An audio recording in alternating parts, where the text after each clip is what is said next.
I'm Oleg Vinskovsky, director of the Brussels-based European Representative Office of the Yuzhny Design Office company from Ukraine. At the same time, I'm member of the board of directors of the Moon Village Association. And it is my great pleasure to moderate today's panel. Let me, without any ado, introduce the panelists. Just in the middle, Pavlo Tanasyuk, CEO and founder of the Spacebit company. Next to me, Professor Yoshifumi Inatani from Japan, member of the Moon Village Association. Next is Chuck Lauer, Spacebit Chief Business Development Officer, and John Menkins, Vice President of the Moon Village Association. May I invite Pavlo Tanasyuk to introduce our panel. Thank you, Oleg. Can I have my slides on, please? Okay. So as you know, space exploration is very, very expensive. And at Spacebit, we are launching a first UK mission to the moon in 2021. And we believe that we have found a new approach to planetary exploration. In a few slides, I'm going to explain what our plans are.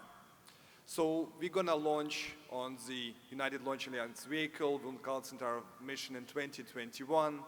Then our payload will be delivered by Astrobotic to the moon surface, and we hope for the successful landing. And then our rover will go and actually walk on the moon. So we don't have wheels, we have legs instead of the wheels, which is a very unique design. Well, we can't achieve that without international partnership, and as you can see, we are already working with the United States, Astrobotic as a representative, Moon Village Association, Yuzhny, EXA, and Dirium are also partners in this venture. And talking about the planetary exploration, it's very expensive. All the rovers so far been extremely expensive, slow to manufacture, high risk, failure prone, also bespoke, so you had to design them for every single mission, and they were centered on the hardware. So our approach is different. We have a system which is based on one U CubeSat. It has legs so it can move and go and explore lava tubes. It's very low cost. It's at least 10 times cheaper than any competition on the market at the moment. And in this kind of technology, you can actually allow the risk. Doesn't matter if you're a space agency, doesn't matter if you are a startup or university. What we want to do, we want to open this to everyone so they can go buy this robot and they can fly it to the moon and explore the moon. So as you can see, it's really small. It's not a real scale, but if compared to Curiosity, our rover is just 1.5 kilograms. So it's very, very small rover, very, very small and sophisticated technology. Well, we want to make missions accessible. So we're talking about 3 million for the whole mission, including the launch. And you can do it in 6 to 12 months, depending on the launch provider, obviously. And why we have a low risk? Because we can deploy multiple of those rovers. We can form a swarm of those rovers, we'll go and explore, and if you lose one, it does not really matter. So there is a resilience and modular construction here. And we also center on the software and not the hardware. So a little bit about our future, where we have multiple rovers going exploring the moon, lava tubes, and maybe even going beyond that in the future. Yeah, well, thank you very much. And after this video, we'll start with our discussion. Thank you. Thanks a lot, Pavlo. Very impressive. I should tell you, yeah, let us see a small video. Yeah.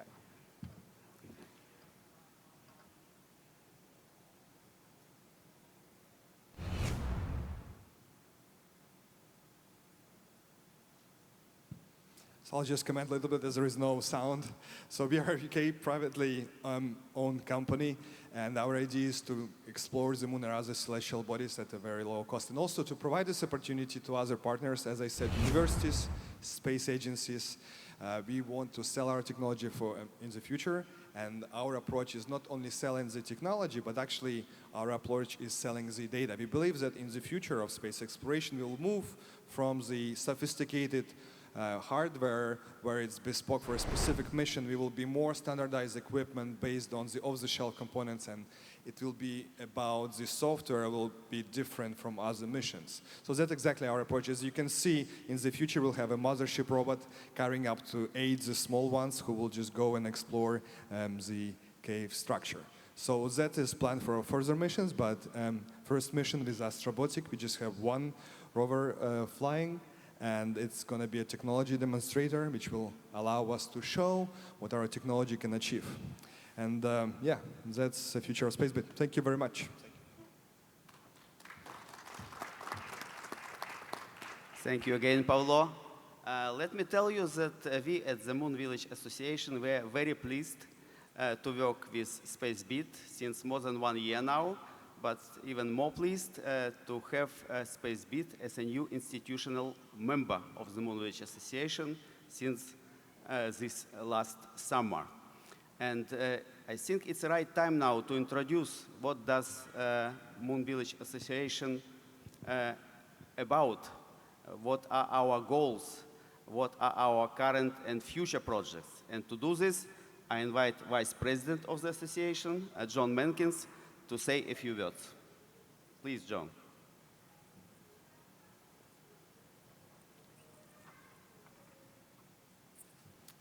Good afternoon. Thank you, Oleg. I appreciate this opportunity. And I certainly appreciate Spacebit becoming an institutional member and for organizing this global networking forum here at the IAC 2019.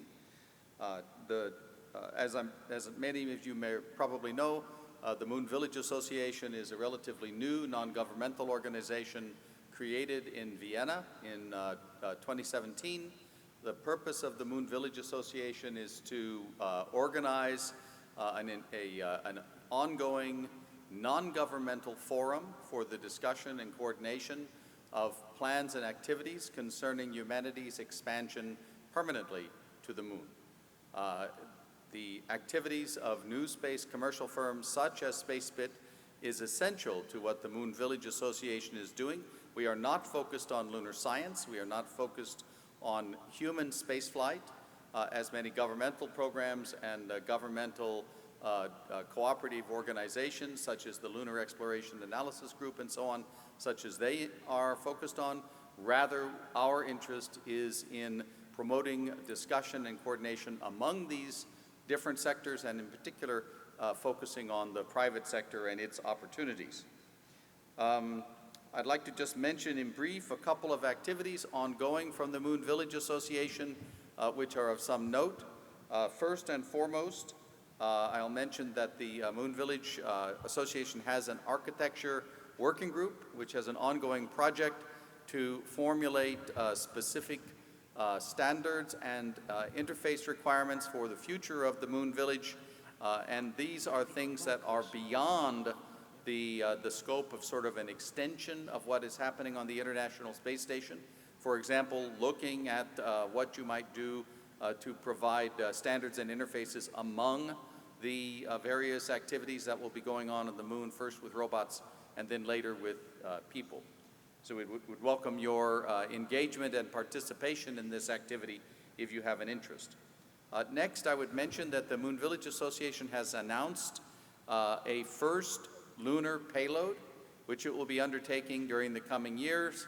The goal of this payload is to establish a camera on the moon which will look back at Earth, and the idea is to create an enduring vehicle data source for the images of the Earth from the moon, which will be like the overview effect that many of us, at least the older ones who are here, remember emerging from the 1968 Apollo 8 mission around the moon, and the first time that we saw pictures of the blue Earth emerging from the gray surface of the moon. Next, I would mention, and I'm sure there'll be more on this from Inatani Sensei, there will be a workshop and symposium organized by the Moon Village Association and its organizing committee in Tokyo in December. I will leave that to Inatani. And last, I would just mention that at this event there will be presented some Moon Village Principal prizes and awards for both missions and activities. The selection of prizes for the missions for this year has already closed, mostly. But there is still an opportunity to nominate, if you wish, activities that support the goals and objectives of the Moon Village Association vis-a-vis the Moon Village. If you would like to learn more about this opportunity, please take a look at the Moon Village website. The award nomination period has been extended until November 15th. If you would like to learn more about these activities and about our upcoming workshop, please see Jan Kolar, who is the treasurer of the Moon Village Association. He's here in the front row, and he has a number of copies of our informational brochure and a flyer in each one concerning the Moon Village workshop and symposium. Thank you. Thank you very much, John. I have prepared a couple of questions to each of the panelists, and since John just delivered his brief speech, maybe I start with him. John, during your really outstanding career with NASA, you have seen a number of different companies, from startups to big animals, so to say, with a very versatile types of activities. What are your perceptions about Spacebit? How do you see possibly the role of Spacebit or companies like this one in the future moon market? So I think I have to express my admiration for the creation of Spacebit and for the business model that it is pursuing. I think everyone may have heard a very famous remark by Jeff Bezos, that the only way that Amazon was able to get started was because it was able to use the trucks of the US Post Office and the existing telephones and existing roads and all of these existing pieces of infrastructure to get this new package delivery service off the ground. And similarly, Spacebit has what I regard as an extremely clever idea at low cost to use the already in development infrastructures for launch and for transportation to the moon, landing on the moon, to put into place really quite a clever and unique vehicle for delivering data from the lunar surface. So I think it's really an excellent business model. Thank you. Thank you, John. We move to you, Chuck. You know, one of the top priorities among the strategic ones for the Moon Village Association is engagement of non-space companies into the moon-related activities. We are trying to see how experience on the Earth of the non-space industries could be helpful over there on the moon. And from this perspective, it's very interesting to hear from you, Chuck. Being for so many years in the real estate, could you tell us whether some business models could work on the moon as well? Yeah. Back when my hair was a different color, I was working in the terrestrial world, doing real estate development, technology parks, R&D buildings, commercial buildings, and fundamentally, the idea of sharing infrastructure among multiple users is so basic in the real estate world that nobody even thinks about it.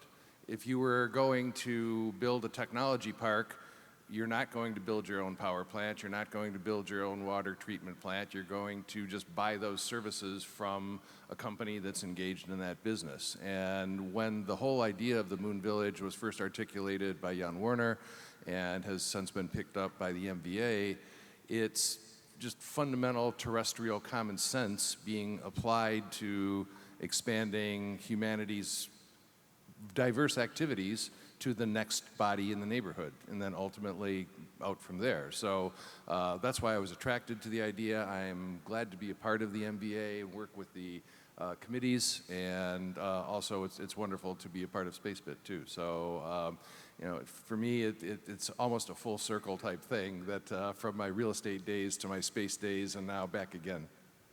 Thanks a lot, Charles. Now we jump to Inatani-san. Yoshifumi, we have heard already from John that later this year, on the 5th and 6th of December in Tokyo, and on the 8th in Kyoto, we are going to have the next, already the third one, Moon Village workshop and symposium. What can we expect from this event?